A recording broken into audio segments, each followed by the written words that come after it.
Today I saw Barry. What can I say? I feel like I had a lot of thoughts about it, especially towards the end, but now when I'm recording this review, I just don't really know what to talk about, especially at 1 in the morning. I didn't think I was gonna give it such a high score. I gave it a 6.5 out of 10, and most of the time I guess I kind of felt like it was kind of boring, because as a story, not a lot happened in it, but it was pretty interesting seeing like a young Obama, like a movie about that. And it's funny because at first I was like impressed at how much the guy playing Obama actually seemed like he was really a younger version of Barack Obama, like not just an actor. The casting choice for that role was amazing. I mean, I'm sure for them it was like a no-brainer when they saw the guy walk in, because he really feels just like Obama. Even his impression, it felt pretty natural. But by the end of the movie, I was kind of able to separate the character in the film from my personal notions of the Barack Obama I already know from the media. I was able to appreciate this character in the movie separately. He didn't just feel like what I would imagine a young Obama would seem like. I don't know how accurate the movie is. I'm not even sure what they really based it on. Maybe Obama has a memoir or something about his days in college, although the movie doesn't say it's based on anything like that. I suppose I could Google it, but I don't really feel like it. I kind of just want to talk to Obama and see what he thought about the movie. I want to see him do a review just like this. I'd really love to see what he thinks about a movie about himself, especially a movie about himself from a different period in his life. Because if it is accurate, it seems like he's grown a lot since then. I mean, obviously, but actually, why don't I call him up right now? I'll see what he thinks.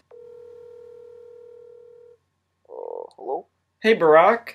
Who am I speaking with?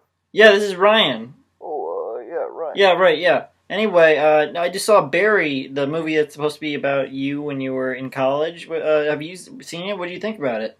Yeah, right. I thought it was pretty good. Yep. Alright, thanks. I'll talk to you again sometime. Please stop calling me. Alright, thanks. Nice guy, that Obama. So anyway, like I said, the guy who played Obama seriously did an excellent job. But even as just like a character in the movie, I thought he did a really good, kind of subtle performance. I could kind of feel that the character was going through some inner conflict. I think this actor has a lot of potential, and I'd love to see him in some other stuff, although looking at his IMDb page, it seems like he's just been in this movie so far. And since it's a Netflix movie, it doesn't seem like a lot of people are going to watch it. It's a shame about all these movies, like I Don't Feel at Home in This World Anymore, and Special Correspondence.